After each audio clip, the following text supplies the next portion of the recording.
Ilya Sorokin scored the second goal by a goalie in Islanders history in the Islanders 7-4 win over the Predators. We'll talk about that, the trade deadline, and tonight's rematch with the Rangers coming up on today's Locked On Islanders podcast.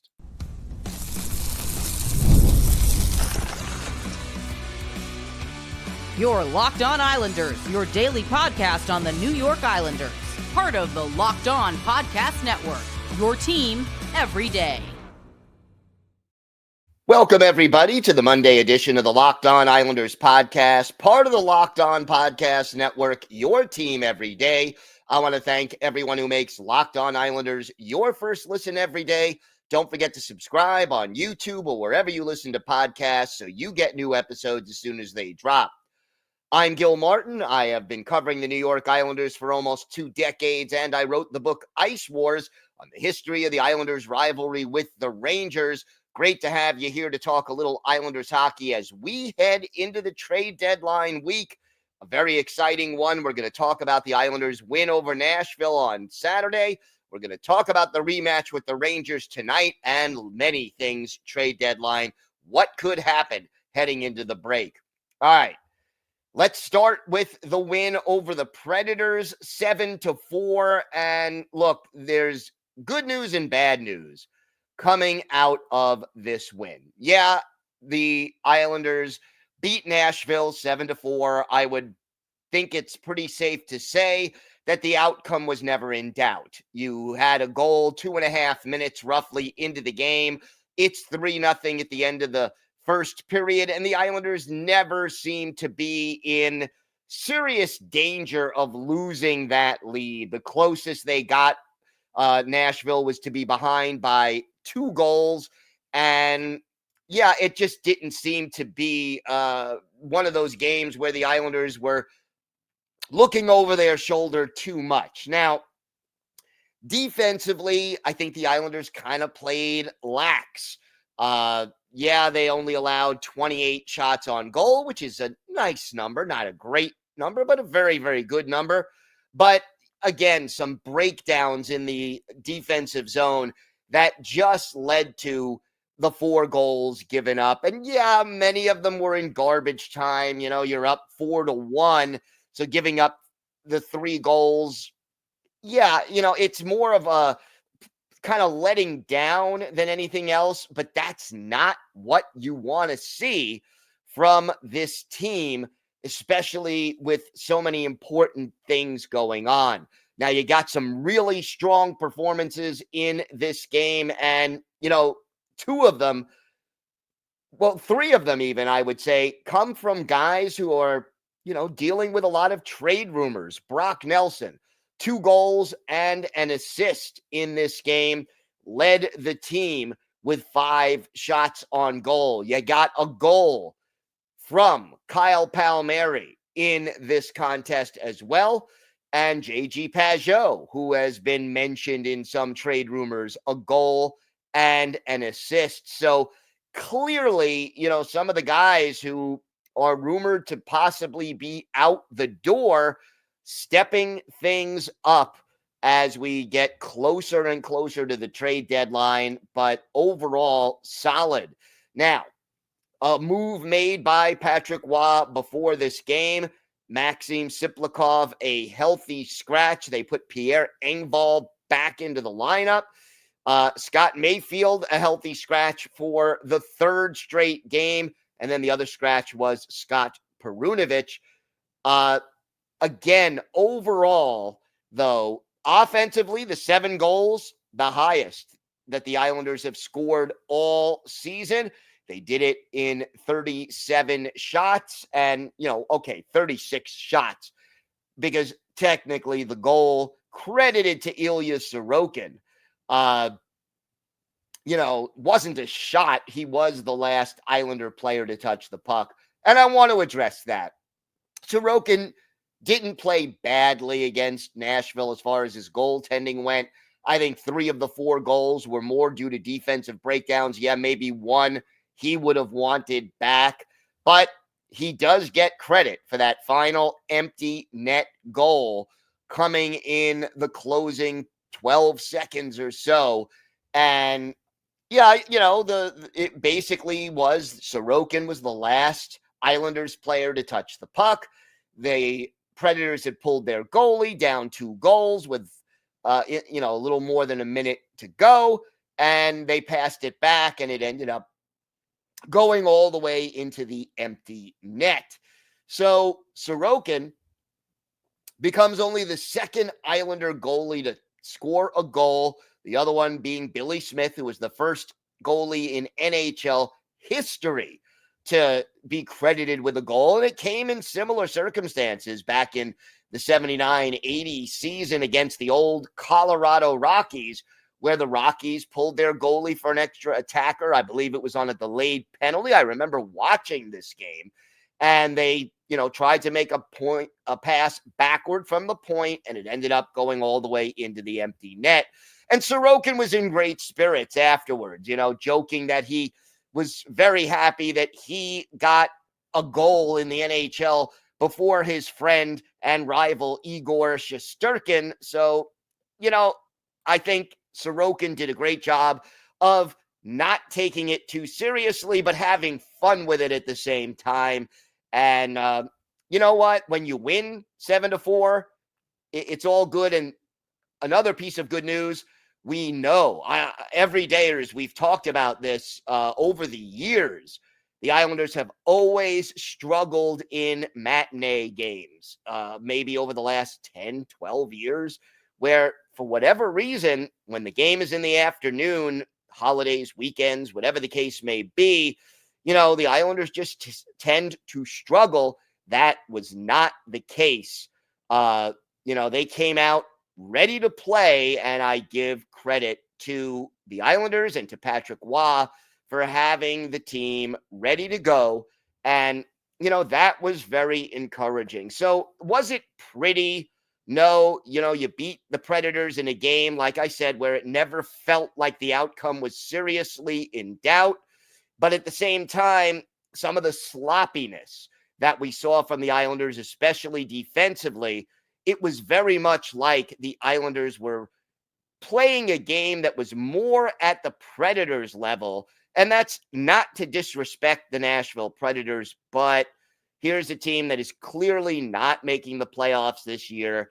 And I'm not going to say they're giving up, but that there is, a certain lack of intensity coming from the Nashville Predators. And the Islanders, once they got that lead, they kind of fell back into a similar mindset or style of play to the Nashville Predators. But look, you got a power play goal in this game. You had a shorthanded goal in this game. So when you win 7-4 and you have an early 3-0 lead, artistic points are not as big of a concern. And it can't be, I'm not going to get down on the team because it wasn't pretty. You go out and win 7-4. Teams that are going to stay in this playoff race and possibly qualify for the playoffs, and the Islanders still have their work cut out for them if they're going to do that. But when you're facing a team on the schedule that is not in the playoffs, a team that on paper you should beat, and I did that in air quotes, teams that are going to rise to the occasion, those are the teams that stay in the playoff race. The teams that are not going to stay in are the ones that blow games like this. And in the past, we have seen the Islanders stumble against the San Jose's or the Anaheims or the Chicagos of the world. So we're very happy about that. And again, the Islanders get the job done, get the 2 points, a little history with Ilya Sorokin scoring the goal. And now, you look at the standings, it is going to be still, even with this little 2-game winning streak, it is going to be very difficult for the Islanders to make the playoffs. They still stand 5 points behind behind the Detroit Red Wings for that final wild card spot. Yes, the Islanders have a game in hand, but They still have Philadelphia, the Rangers, the Canadiens, the Bruins, the Senators, and then Detroit to pass. So that's 6 teams. And look, every day, as you've heard me say it, they're going to need to really get with 23 games left. So that's a possible 46 points. I think you're going to need like 35 points, 34, 35 points out of that possible 46 at minimum to even have a chance to get into the playoffs. And even that won't guarantee anything. And again, even with the 2-game winning streak in their last 10 games, the Islanders are 5-5. So computer models will probably keep the Islanders' playoff chances at about 20 to 22%. It's a long shot. It's not going to be easy. But look, as long as you're mathematically in it, the players are going to put forth 100% effort regardless. So we'll see how this plays out. And again, lots to get to on today's show with the trade deadline coming up, with the rematch with the Rangers tonight at Madison Square Garden. We'll preview both of those things. And for our Islanders birthday of the day, a player who spent half a season with the Islanders in 1989-90. Let's see if you can see who this Montreal native and a center is. We've got all that and more on today's Locked On Islanders podcast. Today's episode is brought to you by Wonderful Pistachios. Looking for a snack that's both delicious and nutritious? Crack into a good source of protein with Wonderful Pistachios. Wonderful Pistachios is one of the highest protein nuts. Each 1 ounce serving has 6 grams of protein, giving you over 10% of your daily value. Plus, they're packed with fiber and better for you unsaturated fats to help you feel fuller longer. Personally, I love the no shells variety. It's the perfect grab-and-go snack for busy days. Whether I'm snacking at my desk, on a road trip, or just need a quick protein boost, they're always my go-to. And if you love cracking open every shell for that satisfying crunch, the in-shell options are a classic favorite. So get snacking and get cracking with the snack that packs a protein punch. Visit wonderfulpistachios.com to learn more. That's wonderfulpistachios.com. Check it out today.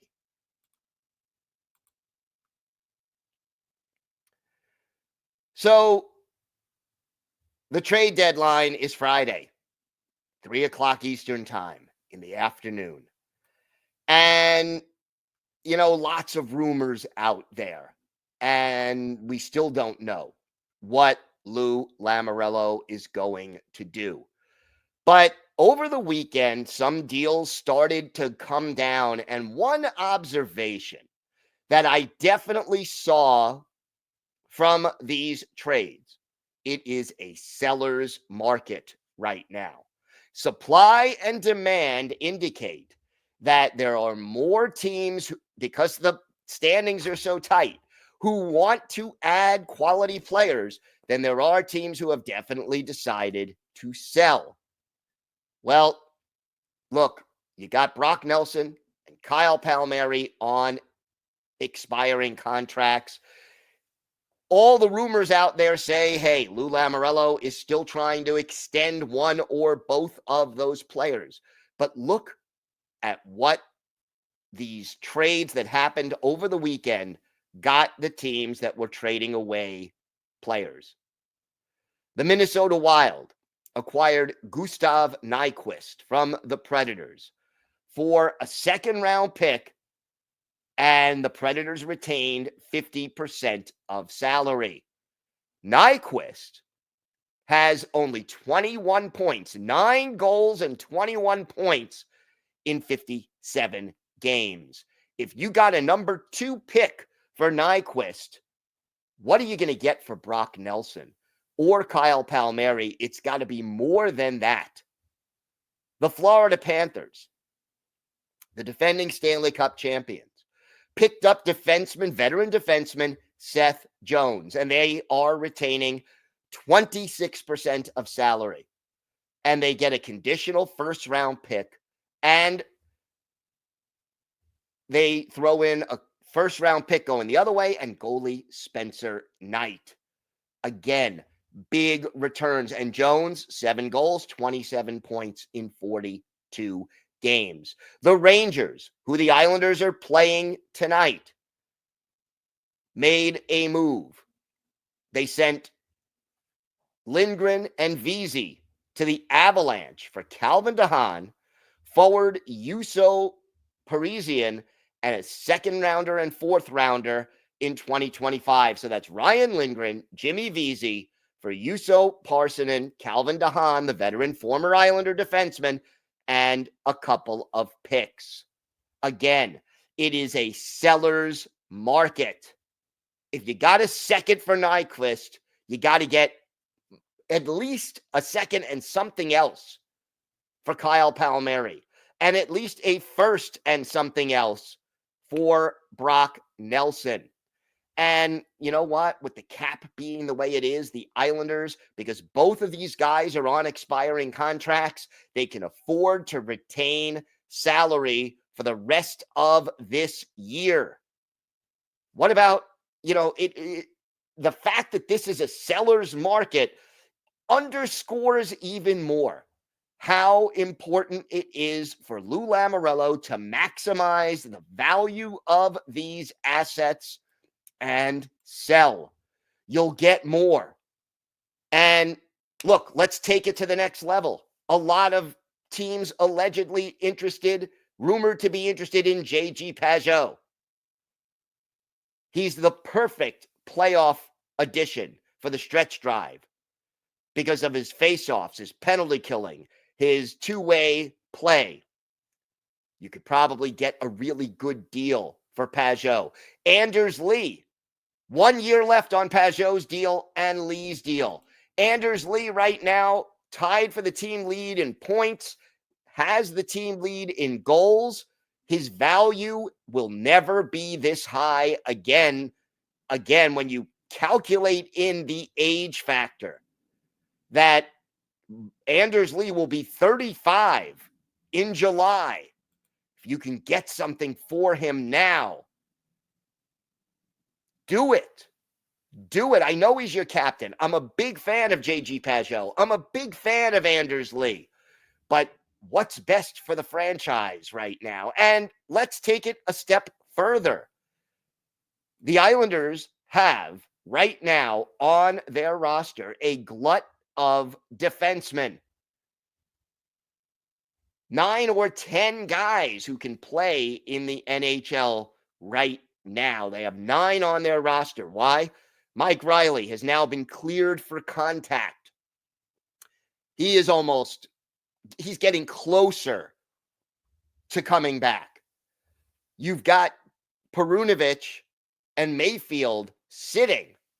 You got Tony DeAngelo on an expiring contract. You could take it and flip DeAngelo, probably get a 3rd or 4th round pick, or maybe a forward who can add a little something, who's maybe younger than the 29-year-old DeAngelo. You might be able to make that trade. Mayfield, yeah, he's got a full no trade clause and a terrible contract as far as length goes, but he's also a right shot defenseman. The Maple Leafs are allegedly interested. I know other teams, the Red Wings, if you watch Locked On NHL, I spoke today with the co-host of Locked On Red Wings, say they need a bottom pair defenseman. Scott Mayfield would be perfect in a seller's market, giving up guys like DeAngelo or Mayfield or Perunovich, and again, clearing that cap, especially in the case of Mayfield, and clearing that $3.5 million for the next 5 years, where Mayfield is already missing time because of injuries. He is on the wrong side of 30. He plays a more physical style. You got to anticipate that over the next few years, his production will dip. You go back to that old adage, it's always better to trade a player a year too soon than a year too late.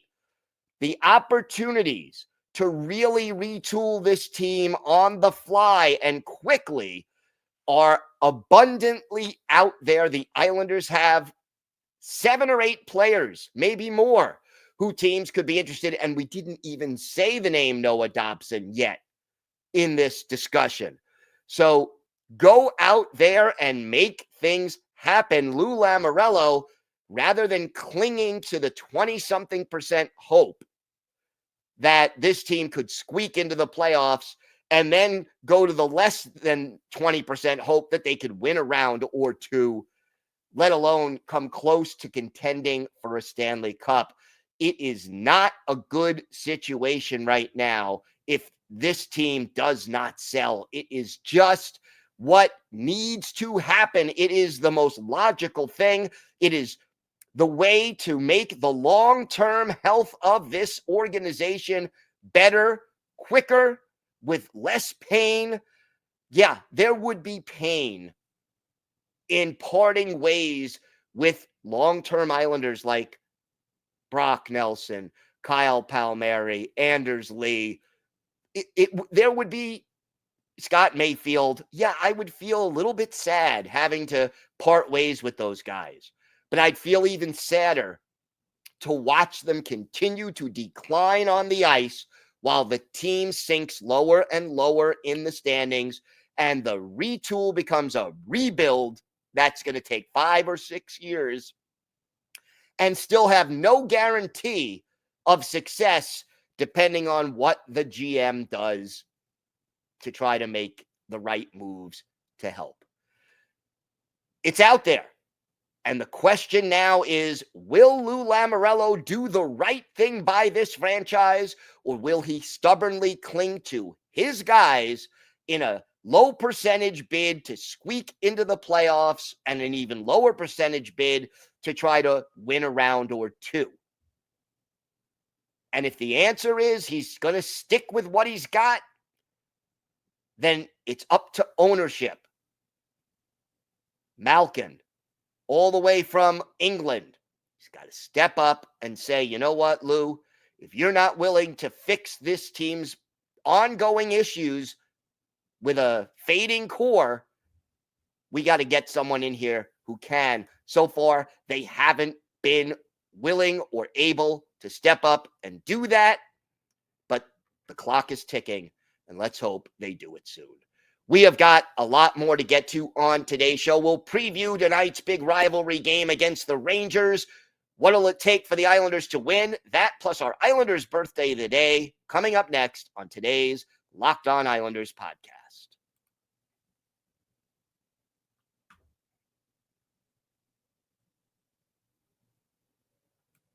So it's Islanders, Rangers, 7 o'clock tonight at Madison Square Garden. This is the big rematch.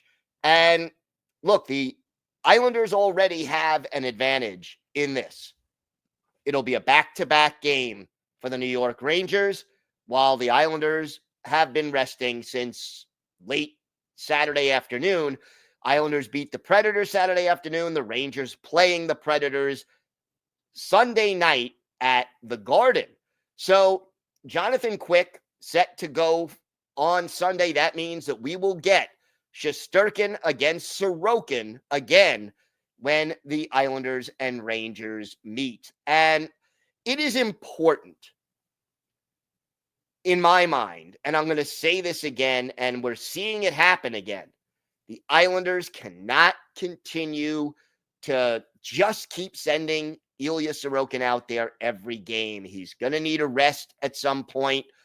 Are they gaining any confidence in Jakub Skarek after his better performance in a period the other night? Maybe, maybe not. But there has to be some break for him. And you got to throw that into the trade deadline possibilities that the Islanders may need to add a backup goalie unless Marcus Hogberg is ready to come back sooner. So we're likely to see Shesterkin, 293 goals against, a 904 save percentage. You know, neither he nor Ilya Sorokin having outstanding statistical seasons. And here is a Rangers team that is dealing with a lot of injuries right now and change. We mentioned the trade Right now, Chris Kreider and Adam Fox are on IR. Adam Edstrom is out of the lineup, but not on IR. And, there's some chemistry issues because a lot of there's new guys coming in and old guys heading out. So that's part of the issue, and obviously the injuries. So when you don't have your best puck-moving defenseman, that's definitely going to hamper the Rangers. You look at the numbers for the New York Rangers. They are 15th in goals scored, 20th in the league in goals against. Their power play is mediocre, 20th in the league, but still well better than the Islanders at 20.7%. And they have a really good penalty kill, 4th in the league, 82.2%. Artemi Panarin remains their team's leading scorer with 23 goals and 59 points.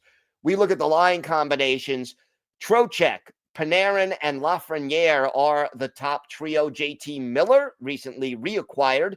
Centers Will Coyle and Mika Zibanejad on the second line. And the new third line is Juuso Parssinen centering Brennan Othman and Johnny Brodzinski. Sam Carrick, Brett Berard, and Matt Rempe have been the fourth line.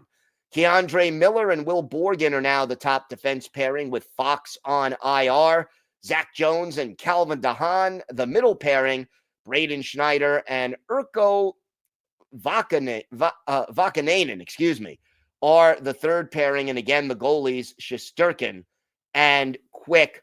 Look, anytime it's an Islanders-Rangers game, that is a great rivalry. You expect a rise in intensity. The crowd at the Garden is going to be psyched. There will be more Islander fans there than if, let's say, the Rangers were playing, the Winnipeg Jets, where there may be a few Jets fans, but not as many as Islander fans. Both of these teams need to win. They both are on the outside looking in the playoff picture, and there is no real margin for error. And underline this, it matters in this game. You don't just need to win. You need to win in regulation because of the logjam of teams there. Getting 2 points to none for the opposition is huge. 2 points to 1 for the opposition doesn't help you climb as much in the standings. Time now for our Islanders birthday of the day.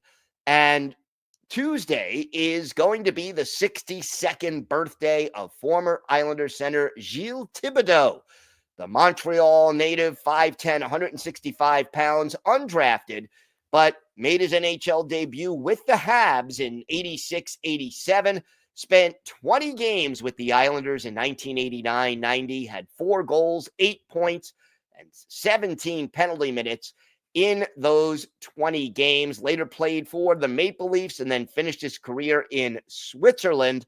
Played in 119 career NHL games, 25 goals, 62 points, 40 penalty minutes. Add 8 playoff games, all with Montreal, 3 goals, 6 points, and 2 penalty minutes in those. Thibodeau, one of his better games as an Islander, October 20th, 1989, Islanders visiting the Capitals at the Cap Center in Landover, Maryland. Glenn Healy, the goalie for the Islanders. Don Beaupre in between the pipes for Washington. And in this game, Gilles Thibodeau, our Islanders' birthday of the day, had 3 assists, all coming within 5 minutes of each other in the first period, and all 3 of them set up Mick Vukota, the Islanders' tough guy, for his only career NHL hat trick. It was Don Maloney and Thibodeau setting up the first goal, Thibodeau the only assist on the second, and then Thibodeau and Maloney on the third. Islanders go on to beat the Capitals by a score of 5-3. But in this game, our Islanders' birthday of the day, Gilles Thibodeau, 3 assists. He was a +3. He had 3 shots on goal, and he helped the Islanders get the win as the fourth line just clicked. So Gilles Thibodeau, only briefly an Islander, but had a magic game against the Caps. He is our Islanders' birthday of the day. I want to thank everyone who makes Locked On Islanders your first listen today. For your second listen, check out the Locked On NHL podcast, bringing you the daily league-wide stories that matter with the local coverage you love from Locked On. Find Locked On NHL on YouTube or wherever you listen to podcasts. It's part of the Locked On Podcast Network, your team every day. If you have a question, a comment, maybe a topic you'd like us to discuss on a future episode, email us at lockedonislanders@gmail.com. And if you leave your first name and where you're from, we're happy to mention you on the show when we discuss whatever's on your mind. You could follow the show on X at Locked On Isles, and you could follow me, Gil Martin, on X at Ice Wars, NYR-VSNYI. We'll keep you up to date on all things Islanders all year long, and I am live tweeting during nearly every Islanders home and road game. So join me for some instant insight and analysis, and it's always great to talk Islanders hockey with you, game time or anytime. Have a great day, everybody. Enjoy the game tonight. Stay safe, and of course, let's go Islanders.